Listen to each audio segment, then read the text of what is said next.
भविष्य सुधारने के लिए हिंदुस्तान के अंदर जो जुल्मियत हो रही है, जो मजलूम पिस रहे हैं, जो नाजायज लोग जेलों में बंद हैं, नफरत के शिकार हो रहे हैं, उनकी आवाज उठाने वाले भाई असदुद्दीन साहब के हाथ मजबूत करने हैं दोस्तों। अरे जख्म हमें दंगों के देकर बर्बाद हमें करवाया है, नाकामी उनकी थी फिर भी मेडल उन्होंने पाया है।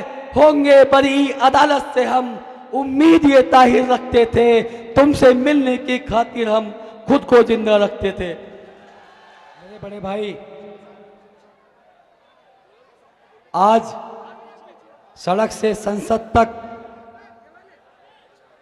दलित के हक की आवाज उठाने वाला इंसान, गरीब के हक की आवाज उठाने वाला इंसान, वंचित पिछड़े के हक की आवाज उठाने वाला इंसान, हिंदू मुसलमान का भाईचारा कायम करने वाला इंसान, जो मर्दे मुजाहिद हैं, जिनका नाम है असदुद्दीन ओवैसी साहब। आज मुझे पहली बार मौका मिला है कि मैं उनके साथ, उनके बगल में बैठ के आपके सामने अपनी बात रख सकूं। मैं थोड़ा नर्वस भी हूं, मैं थोड़ी देर खामोश भी था। खामोशी इसलिए थी कि मुझ पर बहुत सारी पाबंदियां हैं जो मैं आपसे नहीं बता सकता, नहीं कह सकता। वो खामोशी इस बात का जवाब है कि मेरे खामोशी को आप समझ लेना कि मैं क्या कहना चाहता हूं। साथ ही हमारे साथ हमारे महाराष्ट्र की शान भाई इम्तियाज जलील साहब, तमाम मेरे MIM के नेता, मेरे पुराने साथी भी हैं, अकरम भाई, डॉक्टर असगर अंसारी साहब, फखरुद्दीन साहब, बहुत सारे साथी मेरे जो पिछले 30 साल से हम इकट्ठे यहाँ साथ रह रहे हैं। और सबसे बड़ी बात, आप इतनी भारी तादाद में सामने बैठे मेरे नौजवान साथी, सबसे पहले मैं आपका इस्तकबाल करता हूं। मैं आज भले ही आपके बीच अपनी बात रखने आया हूं, लेकिन अभी भी मैं जेल में ही मौजूद हूं, क्योंकि मैं कस्टडी पैरोल पे आपके पास आया हूं। आप देख रहे हैं मेरे साथ हमारे दिल्ली से पुलिस के जवान खड़े हैं। ये इनकी ड्यूटी है कि इनको मेरे साथ मेरा हाथ पकड़ कर रहना है। ये आप समझ लेना कि मुस्तफाबाद का चुनाव इस बार ऐसा चुनाव है जो इससे पहले कभी आपने नहीं देखा। लेकिन देश ने ऐसे बहुत सारे चुनाव देखे हैं जहां इस तरह के हालात पैदा हुए हैं। आप सुन पा रहे हैं मेरी बात? भैया थोड़ा पीछे परेशानी हो रही है, आप लोगों को बैठना पड़ेगा, मैंने इसलिए ये साइड में कर दिया। मैं और आगे आ गया, पीछे वालों को थोड़ा, आगे वाले थोड़ा बैलेंस बना दें भैया। दोस्तों, 2020 के अंदर फरवरी का महीना था, 8 फरवरी की तारीख थी जब दिल्ली विधानसभा का चुनाव हुआ था। उस चुनाव से पहले 2015 का सन था जब भी दिल्ली विधानसभा का चुनाव हुआ था। उससे पहले जो चुनाव यहां हुए थे, जब पहली बार विधानसभा बनी थी मुस्तफाबाद की, तब हम सब ने एक सपना देखा था कि मुस्तफाबाद का अपना एक विधायक हो जो मुस्तफाबाद की परेशानी को समझ सके, देख सके। बहरहाल हमें एक मौका मिला, कांग्रेस पार्टी ने उस वक्त हसन भाई को विधायक का टिकट देकर चुनाव जीतने के लिए भेजा और मुस्तफाबाद ने अपनी जिम्मेदारी निभाई, हसन भाई को चुनाव जिताया। उसके बाद जब 2015 का चुनाव आया, तब भी मुस्तफाबाद ने यह हक समझ के कि हसन को दोबारा मौका मिलना चाहिए, जनता ने उन्हें वोट दिया। लेकिन उस वक्त आम आदमी पार्टी ने वोट काटने का काम किया था, वोट काटने का काम, और बीजेपी जीत गई थी। लेकिन जब 2020 का चुनाव आया तो उस वक्त इसी मुस्तफाबाद की जनता ने हाजी यूनुस को चुनाव जिताया, ये कहकर कि हाजी यूनुस साहब तीसरे मुकाम पे थे, हक छूट गया था, इनका हक बनता है, इनको चुनाव जिताना है। लेकिन अफसोस 2020 का चुनाव भी जिताया, दिल्ली की सरकार भी बनी, लेकिन उस सरकार ने इस क्षेत्र के अंदर कोई काम नहीं करा। आज 5 साल के बाद मुझे आपके बीच आने का मौका मिला, लेकिन जब मैं यहाँ घूम रहा हूँ, गलियों में दौड़ लगा रहा हूँ, सड़कें देख रहा हूँ, नालियां देख रहा हूँ, जगह जगह गंदगी के ढेर हैं। माशाल्लाह हमारे भाइयों ने इतने शानदार अच्छे मकान तो बना लिए, लेकिन सरकार ने कोई भी विकास का काम यहाँ नहीं किया। वो बात करते हैं शिक्षा के मॉडल की। मैं दिल्ली की जनता से कहना चाहता हूं कि शिक्षा का मॉडल देखना है तो मुस्तफाबाद में देखो किस तरह के यहाँ के बच्चे टीन के स्कूल में पढ़ते हैं, 4-4 शिफ्ट में यहाँ के बच्चे पढ़ते हैं। अगर आप हेल्थ की बात करते हो तो मुस्तफाबाद में आके देखो यहाँ क्या सुविधा है। अरे यहाँ तो किसी माँ बहन की पेंशन का भी इंतजाम नहीं है। ये बात आप सब जानते हैं। आज 2025 में आ चुके हैं दोस्तों, 2025 का चुनाव है, विधानसभा चुनाव, और ये दिल्ली का विधानसभा इस बार 3 लोगों के बीच में चुनाव हो रहा है, 3 लोगों के बीच में। अगर 2 सीट हम छोड़ दें, ओखला और मुस्तफाबाद, तो 68 सीटों पे जो प्रत्याशी हैं, या तो आपसे केजरीवाल के नाम पे वोट मांगते हैं, या आपसे मोदी के नाम पे वोट मांगते हैं, या राहुल बाबा के नाम पे वोट मांगते हैं। कोई प्रत्याशी अपने नाम पे वोट नहीं मांगता दोस्तों। मुस्तफाबाद और ओखला ऐसा चुनाव है जो जनता का चुनाव है, प्रत्याशी का चुनाव है। सड़क से संसद तक आपकी आवाज उठाने वाले मर्द मुजाहिद असदुद्दीन ओवैसी साहब का चुनाव है। फैसला आपको तय करना है कि जो आपके भाई खान हैं या अली हैं, आप उनको मजबूत करके केजरीवाल को मजबूत करते हैं, या मुस्तफाबाद का भविष्य सुधारने के लिए हिंदुस्तान के अंदर जो जुल्मियत हो रही है, जो मजलूम पिस रहे हैं, जो नाजायज लोग जेलों में बंद हैं, नफरत के शिकार हो रहे हैं, उनकी आवाज उठाने वाले भाई असदुद्दीन साहब के हाथ मजबूत करने हैं दोस्तों। मैं तो आपका अपना हूं, 30 साल से आपके बीच में हूं, मुझे कुछ कहने की जरूरत नहीं है। मुझे आप वोट दोगे तब भी मैं आपके लिए लड़ूंगा, नहीं दोगे तब भी मैं आपके लिए लड़ूंगा दोस्तों। वोट आपकी है, फैसला भी आपका है, मगर इंसाफ मेरी किस्मत का है। एक वो अदालत है जो देश की अदालत है, जहां पर मैं, मेरे बीवी बच्चे, मेरा परिवार कानून की अदालत में इंसाफ की लड़ाई लड़ रहे हैं। एक ये जनता की अदालत है, जहां मुझे इस देश के संविधान ने, बाबा भीमराव के अंबेडकर जी के संविधान ने लोकतंत्र की एक ताकत दी है कि जनता के पास जब 5 साल में एक दिन आता है तो उसे भी इंसाफ करने का मौका मिलता है। ये जनता की अदालत, आपका वोट, मैं आपसे इंसाफ मांगने आया हूं। मैं आपसे वादे नहीं करता, क्योंकि वादे कोई पूरे नहीं करता। मैंने काम करके दिखाया था, मैं आगे भी काम करके दिखाऊंगा दोस्तों। हालात ये हैं कि कब्जे में है जिनके हुकूमत और जमाने वाले हैं। कब्जे में है जिनके हुकूमत और जमाने वाले हैं। ठहराते गद्दार हमें, हम जान लुटाने वाले हैं। हम हैं हमीदी कौम के वारिश, शाहिद है तारीख मेरी, जंग में हमने दी है शहादत, सर को कटाने वाले हैं। जो लोग आज हमसे ये सबूत मांग रहे हैं वफादारी का, अरे पहले खुद तो तय कर लो। पहले ये बताओ कि वफादार कौन है, फिर वक्त खुद बताएगा गद्दार कौन है। दोस्तों, चुनाव के बाद जो हुआ सबको मालूम है। मीडिया में सिर्फ मेरा नाम चला था, वो नाम था आम आदमी पार्टी का पार्षद ताहिर हुसैन। जैसे ही मेरे नाम मीडिया में चला, सबसे पहले वही मेरे साथी जिनके लिए मैंने 5 साल इस मुस्तफाबाद में काम किया, उनकी पार्टी को मजबूत किया, उनके निशान को घर घर तक पहुंचाया, और मुस्तफाबाद में सबसे पहली जीत भी उनकी झोली में डाली थी आप लोगों ने दोस्तों। वो साथी जो मुझे अपना भाई कहते थे, वो साथी जो मुझे अपना साथी कहते थे, जब मेरा समय खराब हुआ, मेरा वक्त खराब आया, तो सबसे पहले उन्होंने ये कहा था कि ताहिर हुसैन को गिरफ्तार करो, जेल में डालो और डबल सजा दो। क्या ये बात सही थी? क्या जांच तक रुकना चाहिए था? आज भी जांच चल रही है, आज भी मैं निर्दोष हूं, आरोपी हूं, और यही कानून का अधिकार है कि मैं जनता की अदालत में इंसाफ मांगने आपके पास आया हूं। बहरहाल ये सब आपको देखना है कि जब लॉकडाउन था, कोरोना था, बहुत सारे लोग जो दुनिया से चले गए, बहुत सारे लोग, हजारों नौजवान जो जेल में बंद किए गए, लेकिन ये ताहिर हुसैन सबके लिए फिक्र करता था, सबके लिए दुआ करता था, और खुदा का शुक्र भी अदा करता था कि जहां इतना बड़ा नुकसान, इतनी जानें चली गई, ताहिर तू भले ही जेल की ऊंची ऊंची दीवारों के पीछे है, भले ही तू मोटी मोटी सलाखों के पीछे है, भले ही तेरे बच्चे तुझसे दूर हैं, भले ही तूने अपनी बीवी का चेहरा नहीं देखा, भले ही तूने अपने बूढ़े माँ बाप को नहीं देखा, भले ही तेरे नौजवान जो मुस्तफात के वाद से तुझसे दूर हैं, लेकिन दिल्ली और देश के अंदर हजारों करोड़ों वो लोग थे जो ईमान वाले थे, ला इलाहा इल्लल्लाह वाले थे, जिन्होंने दुआएं दी इस मुस्तफात के लिए मुझे, और आपके सामने आज जिंदा सलामत आपके सामने हूं। दोस्तों,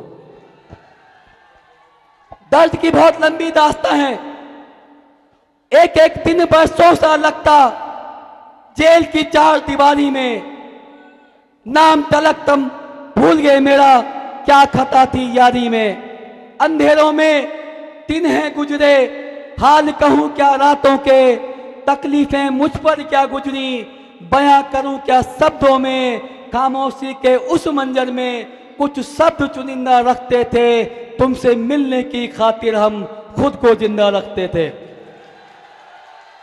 दोस्तों, ये जिस्म अल्लाह की देन है, लेकिन जो जिसका जिस्म होता है, जो उसकी आत्मा होती है, रूह होती है, उसे आप गुलाम नहीं कर सकते, उसके ऊपर आप ताले नहीं लगा सकते, जंजीरों में नहीं बांध सकते।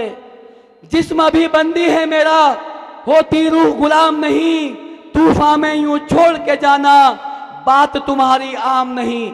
जब मैं मायूस था, परेशान था, अफसोस करता था कि किन लोगों को ताहिर तूने इतना तन मन धन लगा के मजबूत किया जिन्होंने साथ छोड़ दिया, तो ख्याल आया इस पार्टी ने तो वो लोग छोड़ दिए जिस पार्टी को जिन्होंने खड़ा किया था। याद कीजिए प्रशांत भूषण का नाम, याद कीजिए योगेंद्र यादव का नाम, लंबी फहरिस्त ऐसी जिनको इन्होंने छोड़ा है कि जिस्म अभी बंदी है मेरा, होती रूह गुलाम नहीं, तूफान में यूं छोड़ के जाना बात तुम्हारी आम नहीं।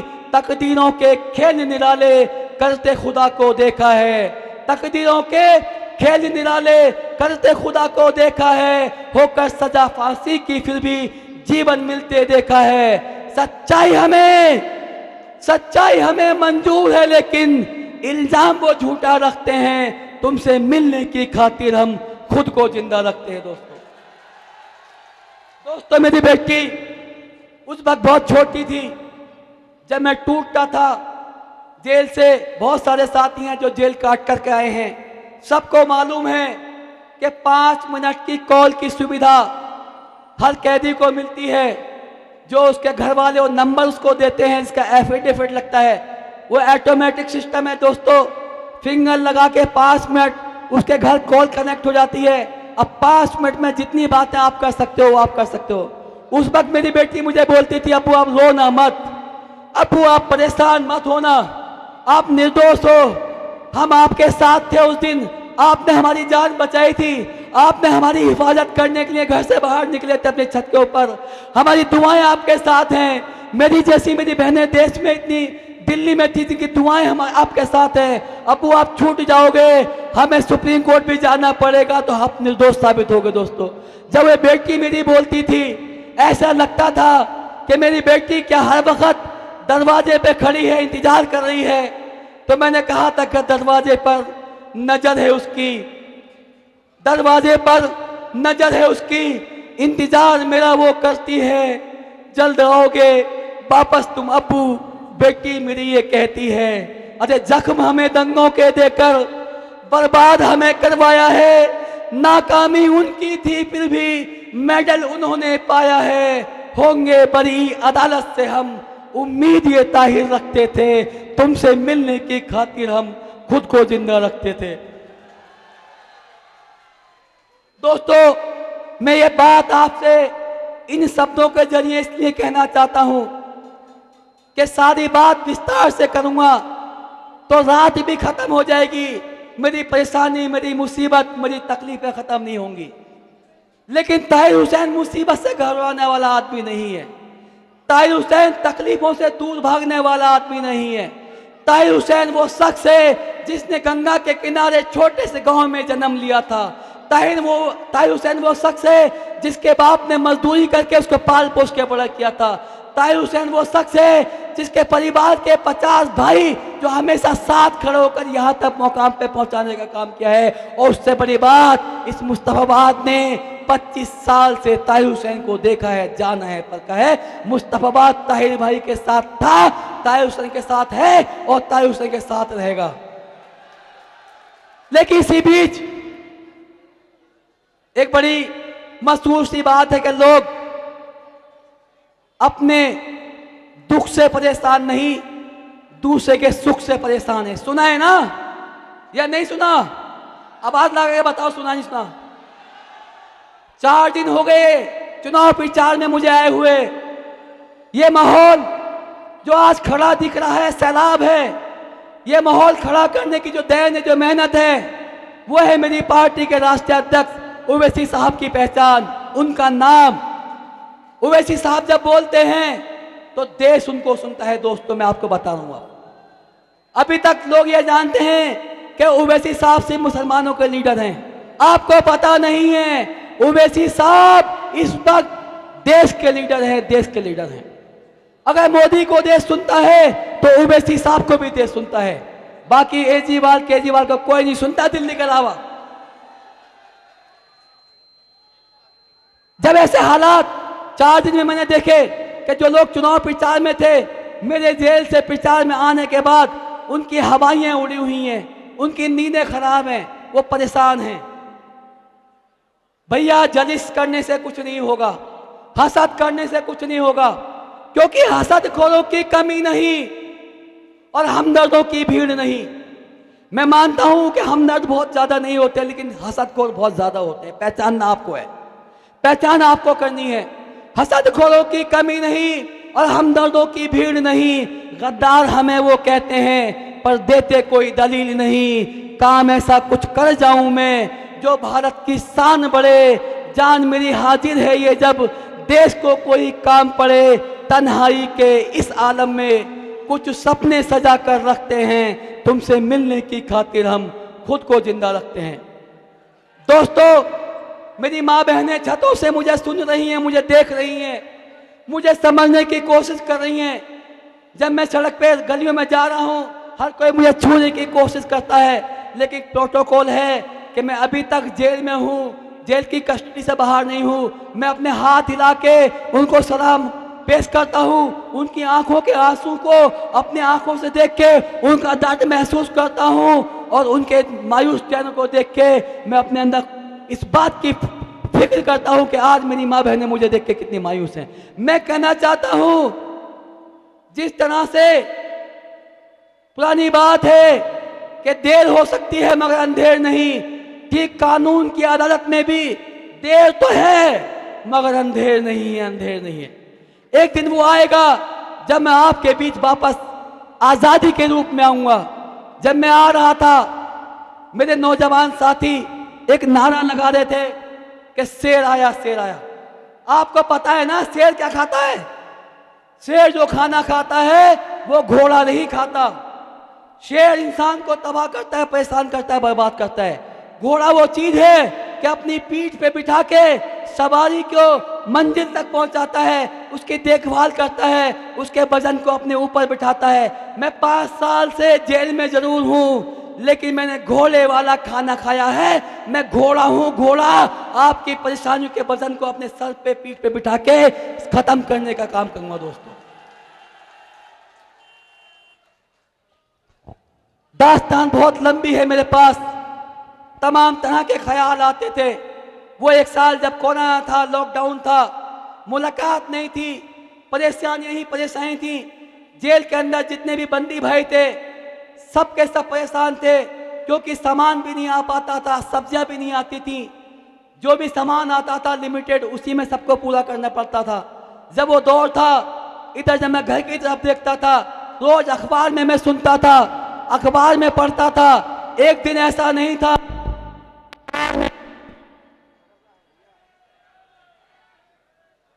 ऐसा कोई दिन नहीं था जिस दिन टीवी चैनल में मुझे गालियां ना दी जाती हों। ऐसा कोई दिन नहीं था जिस दिन ये बड़े बड़े पत्रकार जो प्राइम टाइम के शो चलाते हैं मुझे फांसी के झूले पर ना लटकाते हों। मैं बड़ा डरा हुआ था, बड़ा सहमा हुआ था, बड़े परेशान था। मेरे मन में आया कि ताहिर जिंदगी शायद अल्लाह ने वहां से बचा दी अब आगे जीने से क्या फायदा है, तेरा परिवार परेशान है, तकलीफों में है। आज सुन के सूख न रही है। जितने भी लोग थे जिन पर भरोसा था, जिन पर यकीन था, सब छोड़ के जा चुके थे। अकेला रह गया था, तन्हाई थी, अलग थलग था। मेरे दिल में आया कि मजबूर हैं हम इतने कि मर भी नहीं सकते, मजबूर हैं हम इतने कि मर भी नहीं सकते। इल्जाम जो हैं झूठे, देंगे जवाब सबके। दोस्तों बुजुर्गों, आज 5 साल के अरसे के बाद मैं आपके पास आया हूं, आपके बीच आया हूं। जिस दिन नॉमिनेशन करने की परमिशन कोर्ट में मुझे मिली थी, न मालूम कहां कोर्ट के बाहर कुछ हमारे मीडिया भाई आ गए थे, मीडिया वाले। पुलिस की कस्टडी में था। काफी ध्यान रखा जाता है कि हम किसी रिस्ट्रिक्शन न कर सके, बात न कर सके। लेकिन किसी की पीछे से आवाज आई कि ताहिर हुसैन साहब, आप मुस्तफाबाद से MIM के प्रत्याशी बनाए गए हैं, आप चुनाव लड़ने वाले हैं, अब आपको कोर्ट ने भी परमिशन दे दी, आप कुछ कहना चाहते हैं मुस्तफाबाद के लिए। मेरा हाथ पकड़ के खींच लिया गया, मैं पीछे गर्दन घुमाई। अल्लाह ने मेरी जबान से कहलवाया था कि बोलेगा मुस्तफाबाद, जीतेगा इंसाफ। गलत कहा था या सही कहा था बता दो। बोलेगा मुस्तफाबाद, बोलेगा मुस्तफाबाद, बोलेगा मुस्तफाबाद। मुस्तफा का नाम कायनात के 2 जहां बादशाह का नाम है। दोनों जहां के बादशाह जिनको हम और अपने प्यारे नबी महबूब मुस्तफ़ा के नाम से इस मुस्तफाबाद विधानसभा को जानते हैं, उस नाम को पूरे भारत देश में बदनाम करके डाल दिया। ना कोई काम हुआ, ना कोई विकास हुआ, बस हमने हर बार इस नाम पे वोट दिया कि भैया बीजेपी को कौन हरा रहा है उसे वोट दे दो, इसके अलावा कुछ सोचा ही नहीं। आज भी कल एक साहब मेरे पास आए, चलते चलते मेरे कान में कह रहे थे, ताहिर भाई आपकी बहुत बड़ी बात है, आपकी बहुत बर्बादी भी हो गई है, आपका बहुत बड़ा नाम हो चुका है, चुनाव आप लड़ रहे हो, मेरी मानो समर्थन कर दो, कहीं ऐसा ना हो कि आपकी इज्जत खराब हो जाए। मैंने कहा मेरे पास इज्जत बची कहाँ है? अरे इज्जत भी चली गई, आज़ादी चली गई, बच्चों से दूर चला गया। अब मेरे पास एक विश्वास है, यकीन है इंसाफ का, जो जनता को 5 तारीख को तय करना है। मैंने गलत कहा या सही कहा बता दीजिए आप। मुझे बोला गया, एक वीडियो मुझे किसी सुनवाई, कुछ पुराने साथी थे हमारे उसमें, जिन्होंने 6 महीने पहले मुझे कहा था कि ताहिर भाई हम किसी के पार्टी के मोहताज नहीं हैं, हम नाम के मोहताज नहीं हैं, हमारा नाम इतना बड़ा है कि अपने नाम पे चुनाव जीतेंगे, चाहे जो हो जाए, चुनाव लड़ना है। मैंने कहा भैया आप सोच लो, समझ लो, जनता से मशवरा कर लो, मैं तो तुम्हारे हवाले हूँ, जैसो कहे मैं संभाल लूंगा। मैं सीधा सा आदमी था भैया, जेल में 5 साल से हूँ, ना पैसा है मेरे पास, ना लोग हैं, ना कोई बहुत ज़्यादा मेरे पास दिमाग है, क्योंकि 5 साल से जब कोई तन्हाई के आलम में रहता है तो उसके पास सिर्फ और सिर्फ नेगेटिविटी होती है, कोई पॉजिटिव नहीं होती। दोस्तों 6 महीने पहले उन्होंने मुझे तैयार किया, मेरे बच्चों से बात की, बच्चे तैयार हुए।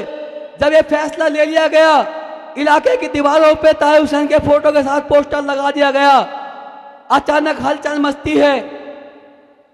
पता चलता है कि 2 नए प्रत्याशी यहाँ दोबारा आ जाते हैं। अब 3 महीने पहले ऐसा क्या हुआ कि 6 महीने पहले ताहिर का नाम बड़ा था, जब तक उसके साथ उवैसी का नाम नहीं जुड़ा था कुछ नहीं था वो।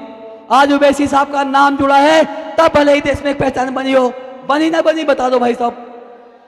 क्योंकि जिस दिन पहली बार अगर किसने बचाव में बात रखी, इंसाफ की बात कही, तो उस दिन MIM का एक एक प्रवक्ता, एक एक व्यक्ति जो हमारे इलाके के भी हैं, दिल्ली के भी हैं, दिल्ली से बाहर के भी हैं, सब लोगों ने 2 दिन के अंदर वो मुंह तोड़ जवाब दिया बीजेपी वालों को, कांग्रेस वालों को, कि उसके बाद सबने नाम लेना बंद कर दिया। और जब नाम लिया गया तो 3 चर्चा होती हैं कि ओखला मुस्तफाबाद अगर कोई जीत रहा है तो उवैसी साहब की पार्टी जीत रही है, ताहिर हुसैन जीत रहा है, सिफाउर रहमान जीत रहा है। दोस्तों ये बात सही है, माहौल है, लोग हैं, जनता वोट देने को तैयार बैठी है। लेकिन एक कमी मुझे दिख रही है, मेरे नेता भी यहाँ बैठे हैं। हमारे पास ईमानदारी है, सच्चाई है, जज्बा है, हौसला है, लेकिन झूठ का प्रोपेगेंडा नहीं है। जो सामने की पार्टियां हैं वो झूठ के दम पे पैदा हुई, झूठ के दम पे चल रही हैं। मेरे एक दोस्त हैं जेल में, एक दिन उन्होंने मुझे कहा कि जो तुम टीवी में ये देखते हो मत देखा करो। मन के क्यों ना देखूं भैया? क्या लगे झूठों ने झूठों से कहा कि सच बोलो, झूठों ने झूठों से कहा कि सच बोलो। दरवाजे पे बोर्ड लगा है कि सच बोलो। घर में झूठों की मंडी है, फिर भी सौदा करते हैं कि सच बोलो। अरे डूबने वालों, गंगा जमुना अपनी है, ये तो बता दो कि नाव में छेद किसने किया, इतना तो सच बोलो। इन दोनों पार्टियों में एक तरफ भाजपा वाले हैं, एक तरफ आप वाले हैं। अगर वो 100 झूठ बोलते हैं तो वो 200 झूठ बोलते हैं। कसम खा रखी है झूठ बोलने की। कैसी कैसी बातें निकल के आती हैं। कोई कहता है जमुना में जहर है, कोई कहता है कि बातों में नफरत है। तमाम बातों करके पब्लिक को गुमराह कर रहे हैं। आज तक ना तो 15 लाख किसी खाते में आए, ना मुश्ताबाद में कोई कॉलेज बना, ना मुश्ताबाद में कोई अस्पताल बना। तमाम दिल्ली के वादे सिर्फ विज्ञापन में हैं, अखबार में हैं। आज से पहले मैं इसलिए नहीं बोलता था क्योंकि साथ था, भरोसा था, यकीन था। लेकिन जुल्म के साए में पर तोलेगा कौन? जुल्म के साए में पर तोलेगा कौन? सोचना यह है कि लब खोलेगा कौन? अगर आज ताहिर हुसैन भी चुप बैठा तो फिर बोलेगा कौन? मेरे पास कहने के लिए मैं कहता हूं बार बार बहुत कुछ है, लेकिन समय की पाबंदी है। हमारे बड़े नेता हमारे साथ हैं। आज मुझे उनकी बात को सुनना है, समझना है, उनसे सीखना है। इंशाल्लाह बहुत जल्दी दोबारा मौका मिलेगा, मैं आपसे बात करूंगा। बस एक अपील मैं आपसे करके इजाजत लूंगा कि बदलते वक्त का एहसास जरा तुम भी समझ लेना। आज जो वक्त बदल रहा है, हालात आपके सामने हैं कि बदलते वक्त का एहसास जरा तुम भी समझ लेना। छलकते आंसुओं की लाज जरा तुम भी रख लेना। भुलाकर हर गिला शिकवा मुझे अपना बना लेना। देकर वोट पतंग पर तुम ताहिर को जिता देना। दोस्तों, ताहिर कल भी तुम्हारा था, ताहिर अब भी तुम्हारा है। ताहिर कल भी तुम्हारा था, ताहिर अब भी तुम्हारा है। रखूंगा सर को ऊंचा मैं तुम्हारे, ये वादा मेरा है। निभाकर रिश्ता तुम अपना मेरा बस साथ दे देना। देकर वोट पतंग पर तुम ताहिर को जिता देना। दोस्तों, जो दाग मुझ पर लगा है वो भी मुझे खत्म करना है कि मोहब्बत भाईचारे का पुराना वक्त भी लाना है। याद है ना, हम कांवड़ सेवा भी करते थे, भंडारे भी लगाते थे, अफ्तार पार्टी भी करते थे। सारे मुस्ताबाद के अवाम, हिंदू मुसलमान सब मिलकर रहते थे। ना मालूम किसने नफरत फैलाई कि मोहब्बत भाईचारे का पुराना वक्त भी लाना है। मुस्तफाबाद वालों से मेरा ये खास कहना है। क्या खास कहना है? मोहब्बत भाईचारे का पुराना वक्त भी लाना है। मुस्तफाबाद वालों से मेरा ये खास कहना है कि हुकूमत हो किसी की भी मगर तुम, हुकूमत हो किसी की भी मगर तुम इंसाफ कर देना। देकर वोट पतंग पर तुम ताहिर हुसैन को जिता देना। बंदिशें हैं जहां दिन रात उसे तिहाड़ कहते हैं। बंदिशें हैं जहां दिन रात उसे तिहाड़ कहते हैं। तुम्हारी याद में रह करके कुछ सपने भी देखे हैं। मिटा दूंगा मैं हस्ती को अपनी, तुम आवाज दे देना। देकर वोट पतंग पर तुम ताहिर हुसैन को जिता देना।